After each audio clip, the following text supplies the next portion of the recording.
લક્ષ્ય ન્યૂઝ, એક નજર, એક લક્ષ્ય.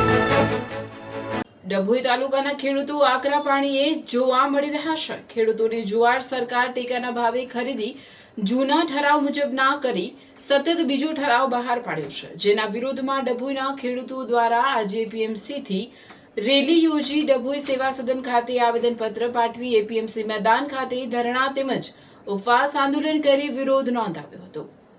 ખેડૂતોને પડતી અવારનવાર મુશ્કેલીઓ હાલમાં સરકાર દ્વારા જુવારના ટેકાના ભાવે ખરીદી શરૂ કરવામાં આવી હતી. બાદમાં ખેડૂતોની જુવારને ટેકાના ભાવે ખાતા દીઠ 1000 કિલો અને બીજા ઠરાવમાં 100 કિલોના ઠરાવ કરવામાં આવ્યા, જેને લઈ ખેડૂતો આકરા પાણીએ જોવા મળ્યા.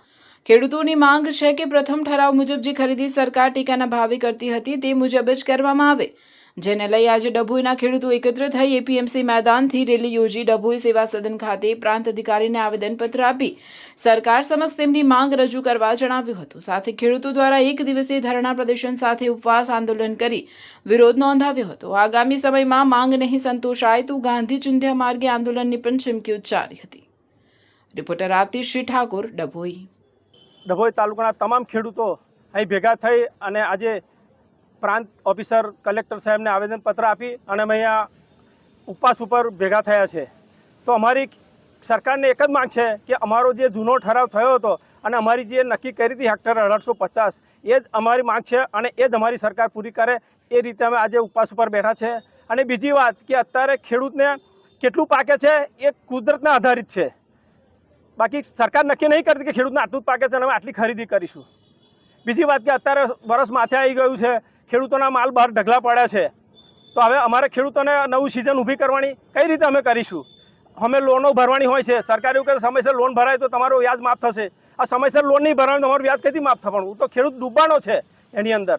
તો અમારી સરકારને એક અરજ છે કે અમારી જૂની માંગ છે એ પૂરી કરે અને આ વહેલી તકે અમારો નિર્ણય લાવે એવી અમારા બધા ખેડૂતોની ડભોઈ તાલુકાના દરેક ખેડૂતને એવી નમ્ર વિનંતી છે કે અમારો માલ વહેલી તકે ખરીદે અને અમારો નિવેડો લાવે. આ નિર્ણય નહીં આવે તો અમે જે નિર્ણય લીધો છે જ્યાં સુધી નિર્ણય નહીં આવે ત્યાં સુધી અમે ઉપવાસ ઉપર રહીશું અને અમે લડત ચાલુ રાખશું. શું નામ આપનું? રેડી. એ શું કાર્યક્રમ છે ખેડૂતોના પ્રશ્ન લઈને? આજરોજ અમે એમએસપીના ભાવથી જે જુવાર ખરીદી થતી હતી એના અંતર્ગત પ્રાંત અધિકારીને આવેદનપત્ર આપવા ગયેલા. ત્યાં આગળ એ ગેરહાજર હતા. એમની જગ્યા પર ડેપ્યુટી કલેક્ટરને આપણે આવેદનપત્ર આપી અને અમારી માંગ મૂકી છે. એમએસપીના ભાવથી જે જુવારની ખરીદી ચાલતી હતી એમાં સુધારો કરી અને એ લોકોએ 1000ની જગ્યા પર 1700 કિલો કરેલો છે. પ્રથમ ઠરાવ પ્રમાણે, મૂળ ઠરાવ પ્રમાણે સરકાર ખરીદી કરે એવી અમારી માંગ છે. અને 1 મહિનાની અંદર આ ત્રીજી વખત એ લોકોએ ઠરાવ બદલી કાઢેલો છે. તો એનાથી ખેડૂતોને બહુ મોટું નુકસાન થાય છે, આર્થિક નુકસાન થાય છે.